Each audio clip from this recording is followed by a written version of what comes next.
यहाँ हमारा प्रोग्राम है कुर्सी का किस्सा और जनता का हिस्सा। इसमें बीजेपी की जिला मंत्री हैं जिनसे हम सवाल पूछेंगे और वो जवाब देंगी। मंत्री जी ये बताइए, केंद्र सरकार ने जहां नोटबंदी की है और जिसका पैसा था उसको नहीं मिला है, इस समय चुनाव है और लोग चर्चा करते हैं कि चुनाव में किसको सपोर्ट करना चाहिए किसको नहीं करना चाहिए। ये हालचाल कम पूछते हैं और बैंक के बाहर लगी लाइन में ये लोग ज़्यादा पूछते हैं कि आपको रुपया कितना मिला है। तो इस पर आपकी क्या टिप्पणी है? देखिए, कुछ अच्छे काम करने के लिए कुछ परेशानियां तो आते ही हैं। ये तो नोटबंदी की बात है, अब थोड़े हमें लाइन में लगना पड़ता है। अगर छोटे से हम अपने परिवार को चलाते हैं तो उसके लिए हमें कितनी परेशानी झेलनी पड़ती है। ये तो देश चलाना है, तो मोदी जी इतना बड़ा देश चला रहे हैं तो थोड़ा बहुत तो झेलना पड़ता है। और आने वाले समय में निश्चित रूप से ये सारी परेशानियां दूर होंगी। वैसे मेरा मानना ये, विरोधी पार्टियां आरोप लगाती रहती हैं, लेकिन ऐसी कोई समस्या नहीं है। हफ्ते में 24,000 निकलते हैं और आने वाले समय में ये परेशानी भी दूर हो जाएगी। लोगों की शिकायत ये रहती है कि अमीर तो पीछे के गेट से पैसा लेके निकल जाता है और गरीब गेट पर लाइन में लगा रहता है। तो इस पर आप क्या कहते हैं? जी, मैं मानती हूँ कुछ कर्मचारी बैंक में ऐसे हैं जिनके द्वारा ऐसा किया जा रहा है, लेकिन उनको कैमरे की नज़र में है, वो कैमरे की निगरानी में, तो उन पर निश्चित रूप से कार्रवाई की जाएगी। और आने वाले समय में हम बिल्कुल पूरा प्रयास करेंगे कि ऐसी कोई समस्या जनता के बीच नहीं आनी चाहिए।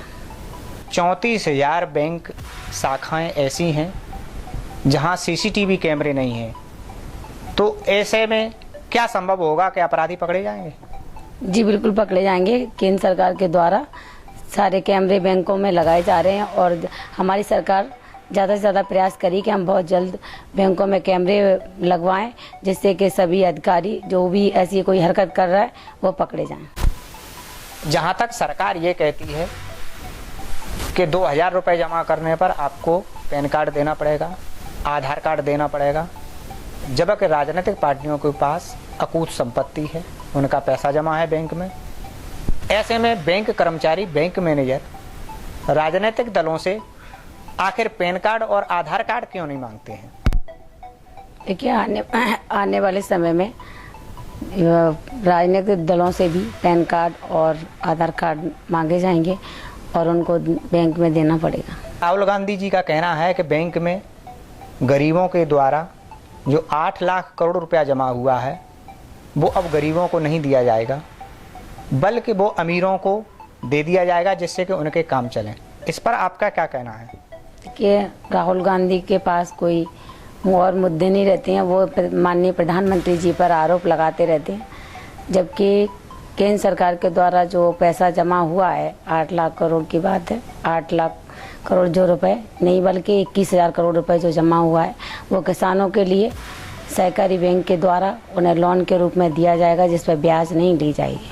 कि 1090 सेवा मेरे हिसाब से तो अभी कोई सार्थक नहीं, धरातल पे कोई काम नहीं है, क्योंकि 24 बलात्कार, 21 रेप की घटनाएं, 13 मर्डर की घटनाएं और 33 किडनैपिंग, ये डेली का।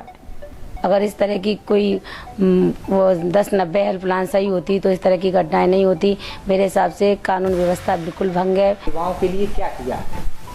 भाजपा ने मुद्रा बैंक के तहत युवाओं के लिए 3 करोड़ 78 लाख योजनाओं के तहत उन्हें लोन दिया है, जिसमें से 3 करोड़ 44 लाख युवाओं ने अपना खुद का स्वयं का रोजगार खोल लिया। केंद्र सरकार की कोई एक योजना बताइए आप जो धरातल पर हो और गरीब जनमानस तक उसका लाभ पहुंचा हो।